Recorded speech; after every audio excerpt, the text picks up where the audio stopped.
Hello and welcome back to another video. I've returned to the Kent countryside. As you can see, well, I'm at the coast to be precise, but my adventures up in the Peak District, they've come to an end. But I want to touch upon that trip with one last video by talking about how we as photographers, we should never expect to own locations. We should never expect things to go our way.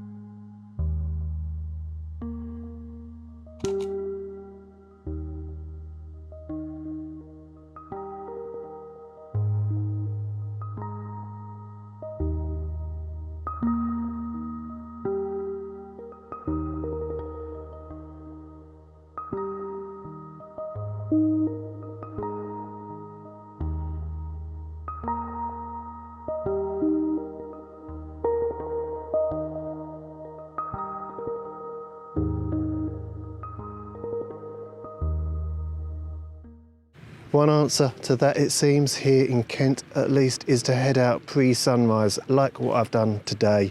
It might not sound great standing around in the dark because you can be waiting for a light show to arrive that might never materialise.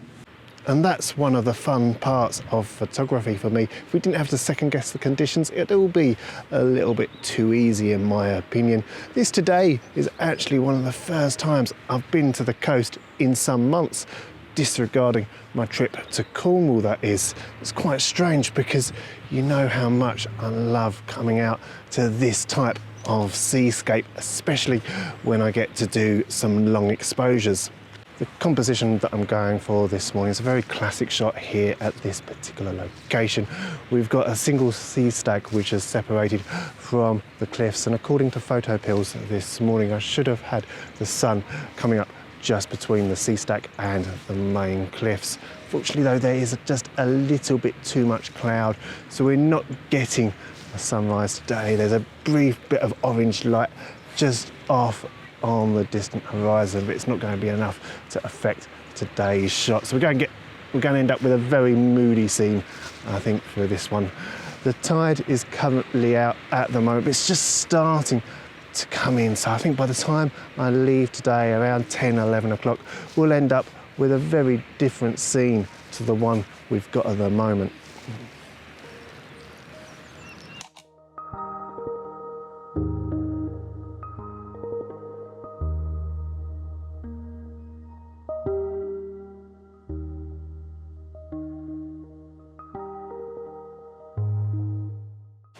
I'm not going to lie, being out here on my own, having this location pretty much all to myself, bar a couple of runners, cyclists, dog walkers, it is absolutely bliss.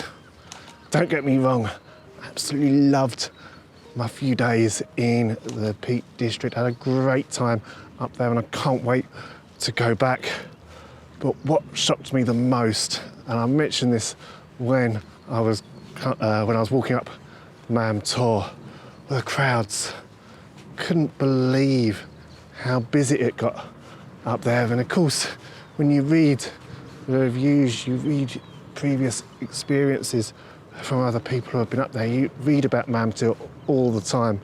If you go early, go before sunrise because it gets busy. And you think to yourself, no, it can't get that busy, it can't be that bad.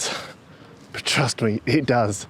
And that's the great thing about living in this particular region where I am. Because I got it all to myself pretty much down here. It's just bliss. And if there was one really frustrating part to the whole trip up in the Peak District, it really was the crowds. It made grabbing a shot, especially when I was on the go, when I was moving around constantly, really difficult. Because whilst I'd be happy, got no issue with waiting to grab a shot if someone's already in the scene, that's where you don't own a location. You've just got to wait for that person to leave. But when that finally happens, and you're ready to line up your shot and you're just about to press the shutter button, you get another hiker walking from behind you and they'd walk straight into your scene, and yeah, that was frustrating to say the very least.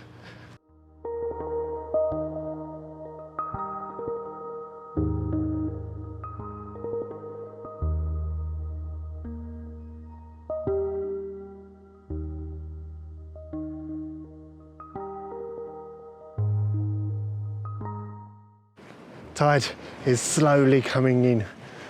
So I've come along to another section of the beach. Got a lovely castle up on the cliffs, just waiting for a little bit longer. Wait for that tide to come in a little bit more. Might start to get a few long exposures before I leave here this morning.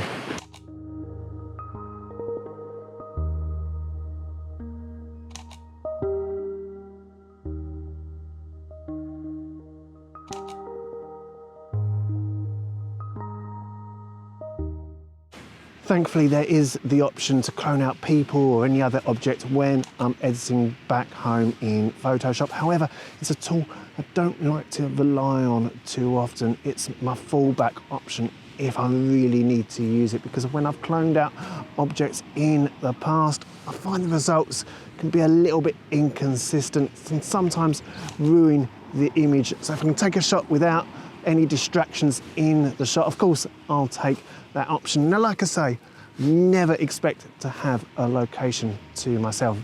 It's ridiculous for any photographer to ever think that way.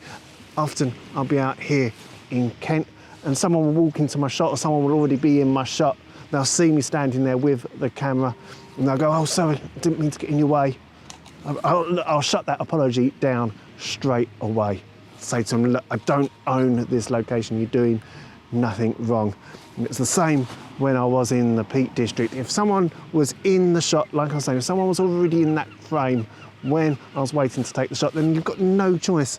The only thing you can really do is just wait and just be a little bit patient. And what equally annoyed me about the Peak District is if I'm giving someone the courtesy where they're already in the shot, of course, I'll be patient. I'll wait for them to move. But I also kind of expect, would hope, for the same courtesy in return. When I've got the camera to my eye, I'm not going to be able to see. My vision becomes very limited, as you'd know as photographers. I can't see if someone's just about to walk in the shot over my shoulder or someone's 100 yards away. I'll always do a quick scan of my surroundings beforehand. I think what annoys me the most is when you're getting ready to take a shot, your fingers kind of starting to press down on the shutter and someone just walks into the scene, ruining the shot for you. You've got to take it again, you've got to mess around even longer. It takes 2 seconds, not even that, to take a shot really, especially when the camera's up to the eye. If I can be patient and wait for someone to get out of my shot, come on, it's only a common courtesy to do the same thing in return, is it not? It's probably the nicest factor about living down here in Kent. We don't have too many tourist spots, so it's easy to come out and have the luxury of most locations to ourselves. Today, I've been able to do just that for the most part, and even then, I may have sneaked off a few shots of dog walkers, as they do add to the scene just a little bit. So as you can see, as I mentioned, I've come back to where I started this video from at sunrise. The tide is almost in, almost surrounding the sea stack, meaning it will almost be time to grab the shot that I've come back for. But for now, I'm going to end the video right here. Thank you so much for watching. I hope you enjoyed it. But until next time, you take care of yourselves. Goodbye.